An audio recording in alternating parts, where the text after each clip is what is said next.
I've always been fascinated by technology. It's been my passion since I was a kid, tinkering with circuits and building my own gadgets. As I grew older, that passion only intensified. Now at 35, my home is a testament to my obsession, a veritable playground of cutting-edge tech and custom-built robots. When I first laid eyes on the Robo-Dog, I knew I had to have it. It was the perfect blend of advanced AI and customizable functionality, exactly the kind of projects I could sink my teeth into. I remember bringing it home, my eyes gleaming with excitement as I unpacked the sleek, metallic frame. "What's that?" Emma asked, peering over my shoulder as I set it up in the living room. "It's called a Robo-Dog," I explained, not taking my eyes off the activation process. "It's an AI-driven robotic pet. You can program it for different modes, companionship, security, whatever you want." Emma just nodded, her expression neutral. "Sounds interesting," she said, but I could hear the lack of enthusiasm in her voice. It didn't bother me, though.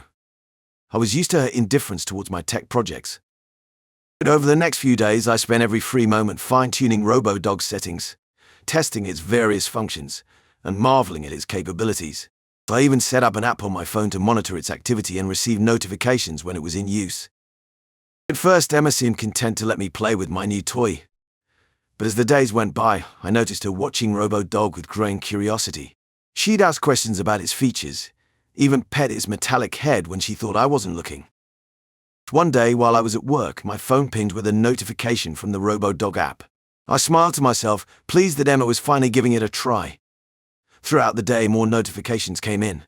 Each one made me feel a little warmer inside, thinking about how Emma was warming up to my latest tech acquisition. When I got home that evening, I couldn't wait to ask her about it. "So, you've been playing with Robo-Dog today?" I said, trying to keep my tone casual as I set my laptop bag down. Emma looked up from her sketchpad, a slight furrow in her brow. "Oh yeah," she said after a moment. "Just, checking it out." I nodded, feeling a surge of excitement. "What do you think? Pretty cool, right?" She gave a non-committal shrug. "It's interesting. I can see why you like it." I launched into an explanation of all the features I'd programmed, barely noticing as Emma's attention drifted back to her sketches. I was just happy she was showing an interest, even if it wasn't quite at my level of enthusiasm. Over the next few weeks, the notifications became a regular occurrence. Every day while I was at work, my phone would light up with updates from Robo-Dog. I found myself looking forward to these pings, imagining Emma interacting with my creation, maybe even growing to love it as much as I did. One evening, as I was tinkering with some code for a new robot project, Emma wandered into my home office. "Hey," she said, leaning against the doorframe. "I was thinking maybe we could go out this weekend. It's been a while since we've had a date night." So I glanced up from my computer screen, my mind still half focused on the lines of code. Oh, sure," I said distractedly. "Maybe Saturday. I just need to finish this project first." Emma's face fell slightly, but I barely noticed, already turning back to my work. "Right," she said quietly. "Saturday. Sounds good." As she left, I felt a twinge of guilt. I knew I'd been spending a lot of time on my projects lately, but I couldn't help it. And the thrill of creation, of bringing new technologies to life, was intoxicating. The next day at work, as usual, my phone lit up with Robo-Dog notifications. But this time, something felt different. The frequency of the ping seemed higher than normal, and they continued well into the evening, long past the time Emma usually stopped interacting with it. I found myself staring at my phone, a strange feeling settling in my gut. It was probably nothing, I told myself. And maybe Emma had finally discovered a feature she really enjoyed. Still, I couldn't shake the sense that something was off. When I got home that night, the house was quiet. Emma was already in bed, claiming a headache when I poked my head into our bedroom. Robo-Dog sat silently in its charging station, its sensors dimmed in sleep mode. I stood there for a moment, looking at the robot I'd been so excited about just weeks ago. For the first time, I felt a flicker of unease. What exactly had been happening while I was at work? Why was Emma suddenly spending so much time with Robo-Dog? As I turned to head to bed, I caught sight of Emma's sketchpad on the coffee table. Curiosity got the better of me, and I flipped it open. What I saw made my breath catch in my throat. Page after page was filled with detailed drawings of Robo-Dog, but not as I knew it. In Emma's sketches, the robot was transformed, given organic curves and lifelike features. In one particularly striking image, Robo-Dog seemed to be reaching out, its metallic paw intertwined with a human hand. I closed the sketchpad, mind reeling. What did this mean? Had my obsession with technology driven Emma to form some kind of attachment to Robo-Dog? And the thought was so absurd I almost laughed out loud. But as I climbed into bed beside my sleeping wife, I couldn't shake the feeling that something had shifted in our relationship, something I couldn't quite understand or control. I couldn't shake this uneasy feeling as I watched the notifications pop up on my phone day after day. It was always around the same time, when I was knee-deep in code at work. Robo-Dog's customer mode activating more and more. At first, I tried to rationalize it. Maybe Emma was just playing around, getting to know my creation better. But something in my gut told me there was more to it. I found myself staring at my phone during lunch breaks, watching the activity logs tick up. Each ping felt like a tiny hammer hitting a nerve. What exactly was going on back home? For one weekend, I was doing laundry, a chore I'd neglected for far too long. As I sorted through the mess of clothes, my hand brushed against something unfamiliar in Emma's underwear drawer. Curious, I reached in and pulled out an attachable toy for adult woman. My brain short-circuited for a moment. When did she get this? Why? 1,000 possibilities raced through my mind, each one more unsettling than the last. Was Emma exploring something new sexually? Without me, the thought made my stomach churn. But then a darker suspicion crept in. Was she cheating? The idea hit me like a punch to the gut. I stood there frozen, the attachable toy hanging limply from my hand, as I tried to process what this might mean. Is she cheating on me with other women? I carefully placed the adult toy back where I found it, my hands shaking slightly. I needed to think, to figure out what was really going on. But the more I thought about it, the more confused and hurt I felt. Had I really become so absorbed in my work, in my creations, that I'd pushed Emma away, to the point where she felt the need to seek something else? I couldn't shake the feeling that I'd royally screwed up somewhere along the line. As I finished the laundry on autopilot, my mind kept circling back to that damn adult toy, and the odds of my wife inviting some woman when I'm not around. So I couldn't shake this gnawing feeling in my gut. Something was off with Emma, and it was eating away at me. Over the next few weeks, I watched her closely, trying to piece together what was going on. Emma started spending more time alone, often locking herself in our bedroom. At first, I thought maybe she just needed some space, but as the days went by, her behavior became more and more suspicious.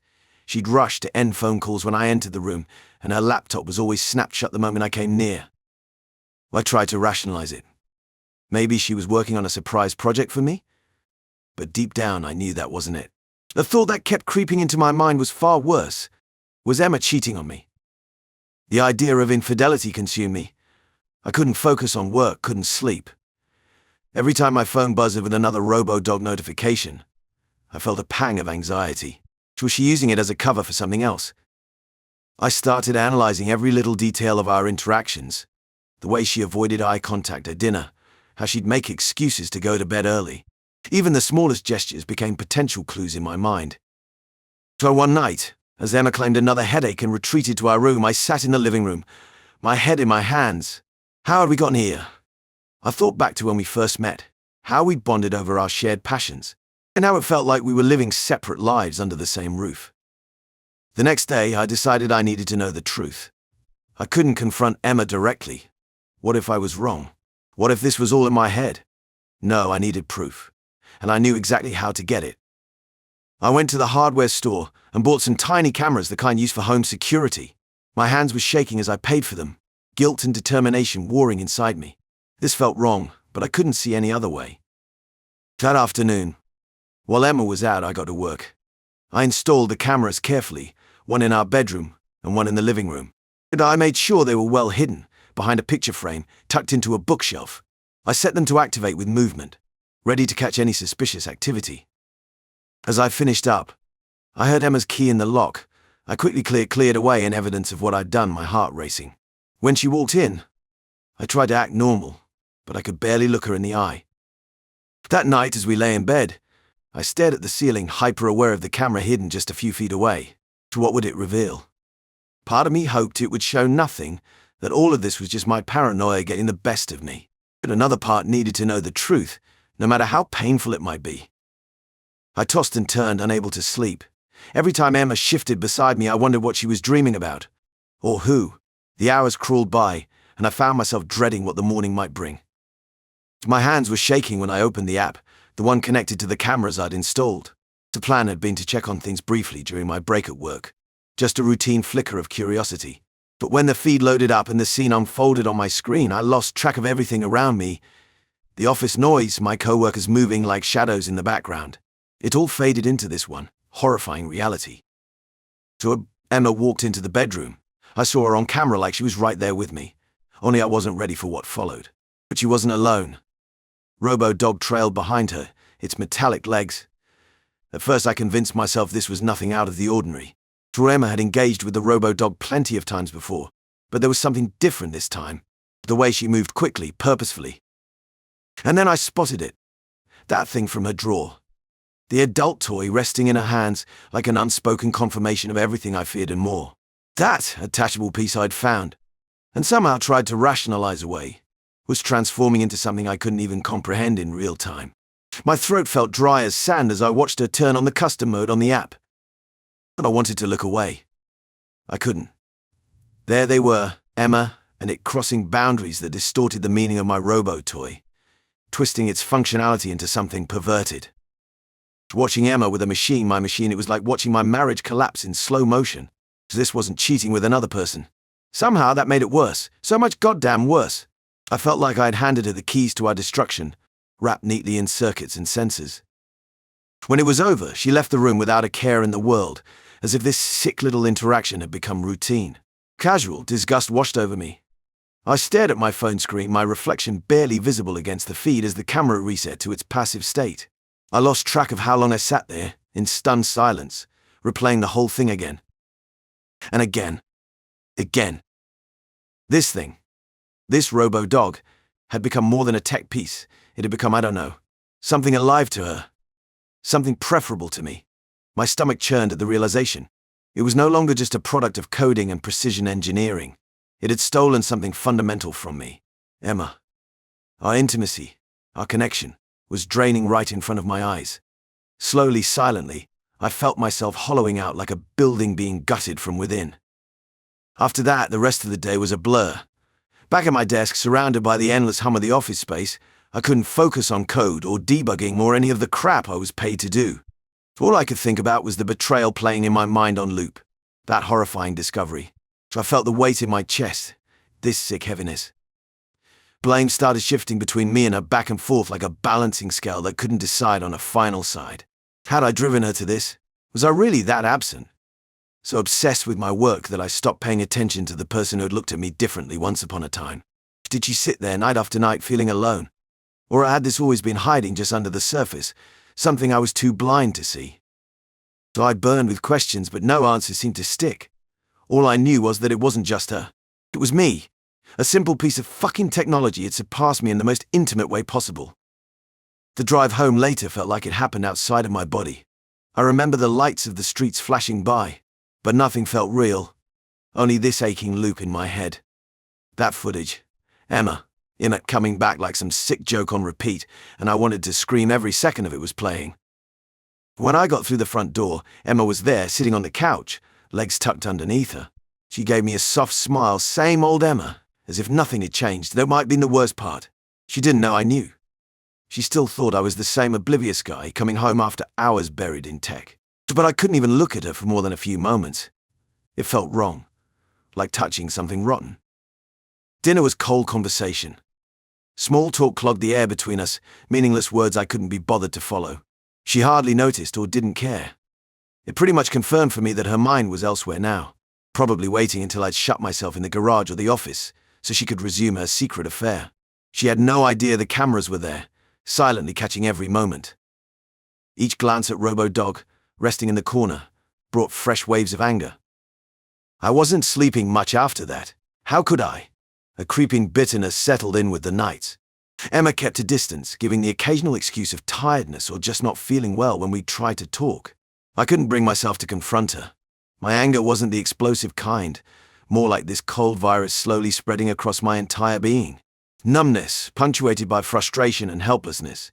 Each day I told myself I'd crack, that I'd explode and tear the device apart in front of her. But I couldn't. For now, I let it burn inside. At work, I'd constantly check the camera feeds. More often than not, Emma would engage with Robo-Dog, tending to it like it was more precious to her than I ever was. It boiled my blood, but I kept watching. It's like when you know you shouldn't touch a bruise because it hurts, but you keep pressing down just to feel something. A month passed before she tried initiating intimacy again. She slid into bed close to me, arms wrapping around my waist the way she used to. I felt her breath against my skin and that furry warmth beneath the covers, but it wasn't the same. I couldn't shake the memories of her with Robo-Dog, the vivid, sickening one playing in my head like a broken record. "Do you want to?" she asked, not exactly begging, but with some hope behind her voice. Something that once might made me turn to her, but not now. Not anymore. "No, I don't think I can." "Cold." That's how I sounded, colder than I even meant to be. Her grip loosened and the warmth vanished almost instantly. "What's going on?" She tried to sound casual, but there was an edge of fear in her voice, like she knew she was tiptoeing through dangerous territory.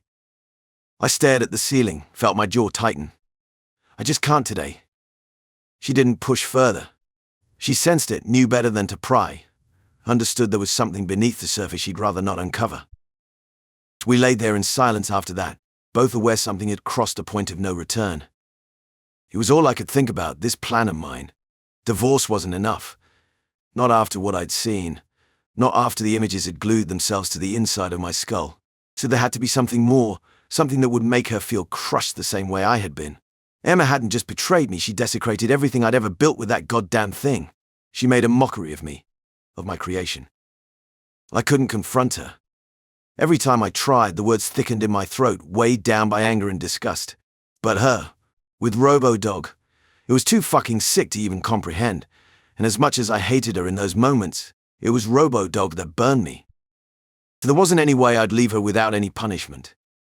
So I sat at my desk that night, logged into Robo-Dog's app as an admin.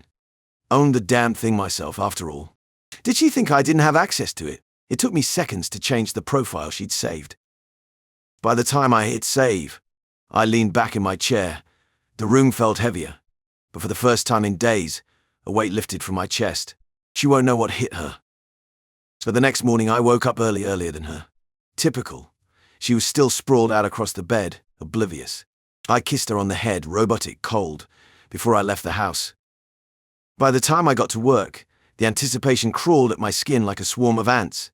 What didn't help that around noon, the endless buzzing of notifications from Robo-Dog started lighting up my phone. It was only a matter of time now. I slid myself deeper into my chair, the glow of my work screen nothing but a blur of useless data now. My fingers trembled, thumbs itching to unlock the phone and watch it unfold. I held out, though, just long enough for the real fun to begin. When I finally tapped into the camera, the feed connected, and there it was. Emma, in the living room, the same place I've seen too many times before. Too fucking familiar. Robo-Dog trotted out in its usual manner at first, tail wagging, soft chirps of sound filling the room. But the moment she activated the custom mode, my new version, the energy shifted. She didn't notice at first. Half distracted, probably still expecting the same old routine. That was when it kicked into gear. She tried to stop it. Nothing. Nothing. I saw her shout, words I couldn't make out, though. Everything escalated too fast. It was supposed to scare her, just scare her. But I made it too intense. The system wasn't differentiating between her rising panic and any potential commands she gave. There was this scream and some blood showed up. That's when I knew I'd made a terrible mistake. Safety systems seemed to malfunction. The robot wasn't stopping remotely. The display on my phone shook as I gripped it harder, watching the violent movement it was now making. My stomach lurched. Without even thinking, I swiped my phone and dialed emergency services. The calm, detached voice on the other end didn't match the chaos splintering through my senses. I spat out some lies about a malfunction, my voice prickling with the edges of panic. It was an accident, was all I could get out before ending the call, pacing relentlessly across the room. Minutes. That's all it took for the sirens to wail outside my house. I stayed on the feed, watching as paramedics rushed inside, and Emma, clearly in pain now. Robo-Dog froze in place. The custom mode stopped already. They lifted her onto a stretcher and took her out fast. I sat in the waiting room, legs bouncing, hands clenched together so tight my knuckles looked chalk white. The sterile lights overhead buzzed, ringing in my ears like an alarm I couldn't silence. Staring at the same spot on the tiled floor, the scent of disinfectant burned in my nostrils. The weight of my mistake bore down on me like a cold, wet blanket, suffocating. So I didn't mean for it to go this far. I wanted to scare her, shake her up a little bit, remind her I knew what she was doing with Robo-Dog. But now, sitting here, waiting for news on Emma, torn between watching the hands spin slowly on the clock and trying not to think about the chaos I set into motion. When they wheeled her in, the way she was clutching herself, God, I thought, no, I couldn't think. It wasn't like I'd calculated for that to happen. The damage from Robo-Dog's aggression, the malfunction, it was worse than anything I could have imagined. Seeing her dragged out by EMTs, the shock in their eyes. I'd screwed up, big time. There was no undo button to this. The notifications, the camera feeds, back then they seemed like minor trespasses. Just little ways to feel in control again, to know what was going on in my own home without actually facing it, without confronting her. I buried myself behind screens, code, and circuits because it felt easier. But now, everything felt hollow. They said she was in surgery. Surgery. Those words twisted through me like barbed wire. All this bile rising in the back of my throat, knowing her injuries were localized to her lower back, her buttocks, and that it was because of me. I thought about the pain she must be feeling. Jesus. I didn't even want to think about it anymore, but the images resurfaced no matter what. The gashes, the way her body tensed up when Robo-Dog lurched toward her. So the last thing I saw before the paramedics closed the door was her expression. It wasn't even just pain. It was betrayal. Not that wordless shock people put on TV when everything breaks down. This was raw. A twisting, awful realization that the person responsible for all of this was the one who was supposed to be on her side. So the door swung open and I flinched. A nurse, some clipboard holding drone, came through and pointed at me. I practically jerked out of my chair, fingers trembling as I tried to get a hold of myself. She's fine, the nurse said, voice flat, clinical. You can see her. And she turned on her heel, gone behind another door before I really even absorbed her words. Stable. That was supposed to make this better. Somehow, wasn't it? But surgeon talk didn't change what was waiting on the other side of that curtain. It didn't reverse what was sliced apart, stitched up, or bruised. Stepping into the hospital room felt like walking into a war zone. Emma, pale, her face grimaced in a mix of pain and exhaustion. The air felt heavy, every crackling IV drip a reminder of how absolutely out of control things had spiraled.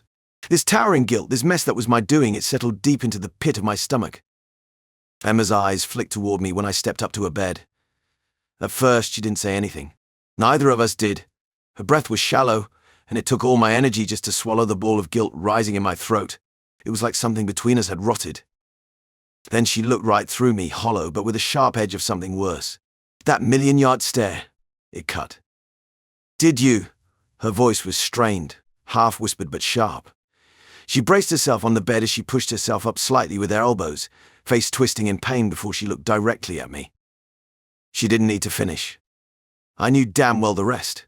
She wanted to hear it from my own mouth. I opened mine to say something. Anything. But the words got tangled up somewhere deep, stuck behind that wall of guilt and fear I'd been pushing back. How could I tell her? How could I take ownership of the chaos I set in motion? It was a malfunction, I finally said, voice tight. But I could feel my lie unravel before it even touched the air, till my lips felt parched and I swore the room itself got even smaller. The weight built against me, brick by brick, and Emma knew. Christ, the way she knew. Do you expect me to believe that? She hissed, her grip tightened on the sheets, knuckles paling even more. You're the one who could have done this, Lucas. Those words gutted me deeper than I'd ever expected. Still, she wasn't yelling. She wasn't crying. Her voice was steady, surgical, like she was already carving the distance between us. And then the silence fell. That awful, suffocating quiet where neither of us said anything, but everything was leaking into the space between us. I could see it as much as feel it.